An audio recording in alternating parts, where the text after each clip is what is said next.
आपका स्वागत है। इस क्लास के अंदर हम एग्ज़ाम के पॉइंट ऑफ व्यू से तो देखते ही हैं, लेकिन हम अपने इंटरव्यू के हिसाब से भी देखते हैं और किस तरीके से हमारी दैनिक जीवन में करंट अफेयर का क्या इम्पोर्टेंस है, वो भी हम इस क्लास के माध्यम से सीखते हैं।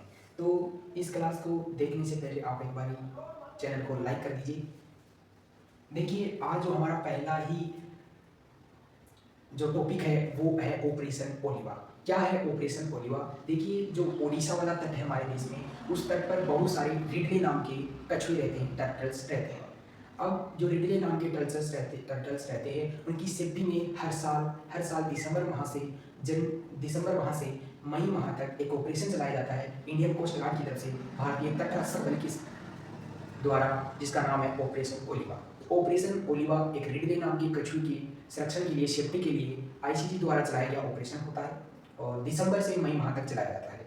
अब बात करें कि ये ऑपरेशन जो कछुए होते हैं, रिडले नाम के कछुए, वो और कहाँ पर पाए जाते हैं? तो रिडले नाम के कछुए आपके गुजरात वाले तट पर भी पाए जाते हैं, अंडमान निकोबार में भी पाए जाते हैं और बहुत यानी कि कोस्टल एरियाज पर बहुत पाए जाते हैं। तो होता क्या है दोस्तों, हम देखते हैं कि हमारा जो सी रूट होता है, हमारा जो समुद्र है हमारे देश के नीचे वाली साइड में पूरा का पूरा ओशियन है, तो उसमें होता क्या है कि जो एक देश से दूसरे देश में जो ट्रेड होता है वो मैक्सिमम किसके सहारे होता है? जलीय माध्यम के द्वारा होता है। तो उसमें कई बार इलीगल भी ट्रांसपोर्ट होता है, इलीगल चीज़ों का भी ट्रांसपोर्ट होता है।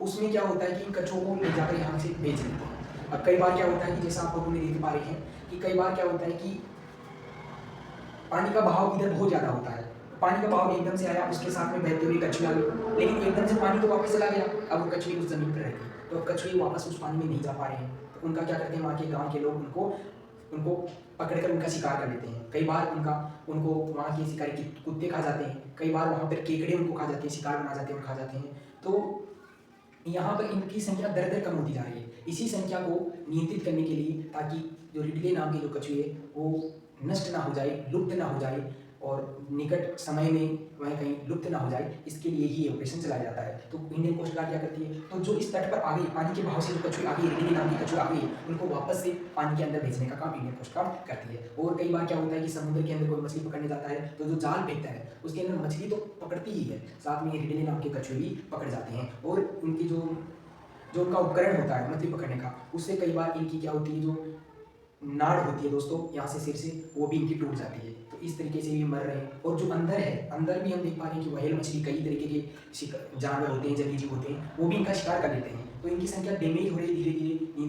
तो इसी को करने के लिए ऑपरेशन ओलिवा चलाया जाता है, इंडियन कोस्ट गार्ड हर साल चलाती है। अब मैं थोड़ी सी बात इंडियन कोस्ट गार्ड की कर देता हूँ। तो देखिए, जो इंडियन कोस्ट गार्ड होती है उसको आईसीजी नाम दिया जाता है, इंडियन कोस्ट गार्ड।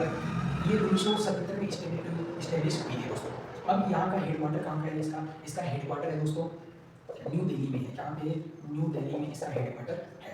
अब एक बात और कर लेते हैं कि इसका काम क्या है। देखिए, नेवी का जो काम है वो है कि समुद्र में नेवी का काम है, लेकिन जो समुद्र के अंदर कोस्टल एरियाज है उसमें काम कहाँ का है? ICG, Indian coast guard. Coast पर जो काम करी वही कोस्ट गार्ड है ना, तट पर इसका काम है। अगर मैं थोड़ी सी और बात करूँ तो ये डिफेंस मिनिस्ट्री के अंदर आती है। इसके अंदर आती है, डिफेंस मिनिस्ट्री के अंदर आती है। सर, ये क्या होता है डिफेंस मिनिस्ट्री? तो देखिए, डिफेंस मिनिस्ट्री का मतलब होता है डिफेंस रक्षा मंत्रालय के अधीन आती है। जैसे रक्षा मंत्रालय के अधीन और कौन आता है? आर्मी आता है, एयरफोर्स आता है, आपका नेवी आता है और आईसीजी भी आता है, ऐसे आते हैं। लेकिन कुछ फोर्सेज ऐसी होती है जो डिफेंस मिनिस्ट्री के अंदर नहीं आती, वो आती है आपकी होम मिनिस्ट्री के अंदर। किसके? होम मिनिस्ट्री के अंदर आती है। उनमें कौन सा आता है? जैसे सीएपीएफ हो गया, बीएसएफ हो गया, सीआरपीएफ हो गया, एसएसबी हो गया।